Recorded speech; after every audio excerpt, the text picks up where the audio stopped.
নমস্কার বন্ধুরা, central government health scheme বা সিজিএইচএস স্কিম, যেটা কেন্দ্র সরকারের পক্ষ থেকে তাদের সমস্ত পেনশনার এবং কর্মরত কর্মচারীদের দেওয়া হয়, যেখানে চিকিৎসার বাবদ কিছু খরচপত্র হোক বা অন্যান্য সুবিধাগুলো পাওয়া যায়।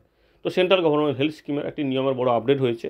সেই আপডেটটি হচ্ছে, সেন্ট্রাল গভর্নমেন্ট হেলথ স্কিমের আন্ডারে কোনো সুবিধাভোগী, সে পেনশনার হতে পারেন বা সরকারি কর্মচারী হতে পারেন, যারা কর্মরত আছেন, ওনাদের যদি জরুরি অবস্থায় একটি নন প্যানেলভুক্ত হসপিটাল অর্থাৎ সিজিএইচএস যে তাদের যে লিস্ট অনুযায়ী যে সব হসপিটাল আছে বা প্যানেলভুক্ত হসপিটালে যদি ভর্তি করা হয় বা খরচ করা হয়, সেক্ষেত্রে কতদিনের মধ্যে ক্লেম করতে হবে টাকাটি, এবং সেক্ষেত্রে আর অন্যান্য কী নিয়মের কথা বলা হয়েছে সেই বিষয়টি আলোচনা করব।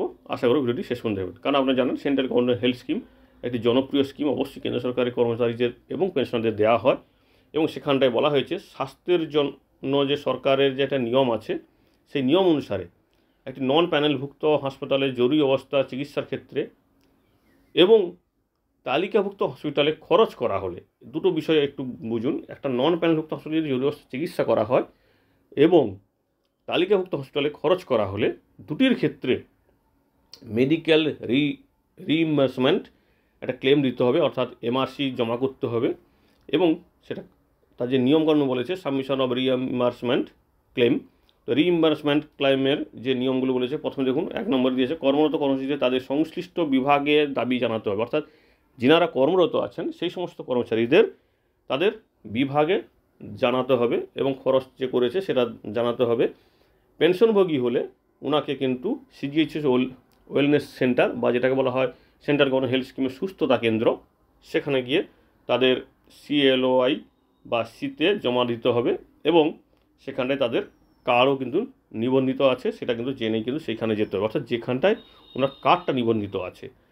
এরপরে আসছে, বলা হচ্ছে যে হাসপাতাল থেকে ছাড়ার 6 মাসের মধ্যে এটা করতে হবে, অর্থাৎ হাসপাতাল ছাড়ার 6 মাসের মধ্যে হলে সেন্ট্রাল গভর্নমেন্ট হেলথ স্কিমের আন্ডারে সরকারি কর্মচারীরা তার বিভাগে জানাবে, আর পেনশনাররা হলে তারা সিজিএইচএসে ওয়েলনেস সেন্টারে সেখানে গিয়ে জানাবে, অর্থাৎ জানাবে সেই সঙ্গে এমআরসি ফর্ম অর্থাৎ মেডিকেল রিইম্বার্সমেন্ট ক্লেম জমা করবে।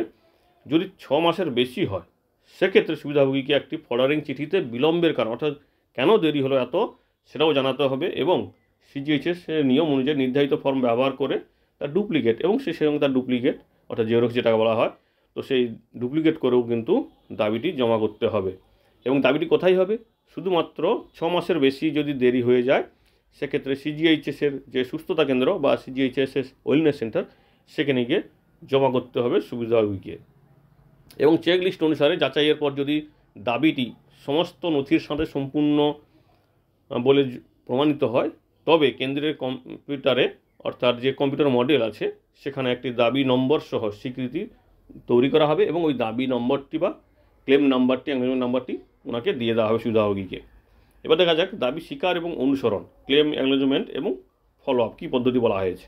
বলা হয়েছে পেনশনভোগী, সুবিধাভোগী এবং সেবারত অর্থাৎ কর্মচারী যারা আছেন, যারা এই মুহূর্তে কর্মরত, তারা সিজিএইচএস সুস্থতা কেন্দ্রে তাদের দাবি জমা দেবে এবং চেকলিস্ট অনুসারে দাবি এবং নথি যাচাইয়ের পর সিজিএইচএস কম্পিউটারের মডিউলে একটা দাবি নম্বর সহ স্বীকৃতি তৈরি করা হবে এবং তারপরে সুবিধাভোগী সিজিএইচএসের কম্পিউটার মডেলে তাদের দাবির অবস্থা ট্র্যাক করতে পারবে, অর্থাৎ তারা তাদের কী অবস্থায় আছে, ক্লেমটা কতদূর কী এগোলো, তারা ট্র্যাক করতে পারবে এবং ওই নম্বরটি ব্যবহার করে। উপরন্তু তারা এই যে মেডিকেল রিইম্বার্সমেন্ট ক্লেম ফর্ম জমা দিয়েছিল, তার স্টেপ কতটা এগোলো বা কোথায় এই অবস্থায় আছে, ক্লেমটা কতদূর গেছে বা রিজেক্ট হয়েছে নাকি, এই সমস্ত বিষয়গুলো কিন্তু এসএমএসের মাধ্যমে জানতে পারবে। এই হচ্ছে নতুন একটি ছোট্ট আপডেট, আশা করি আপনাদের কাজে লাগবে।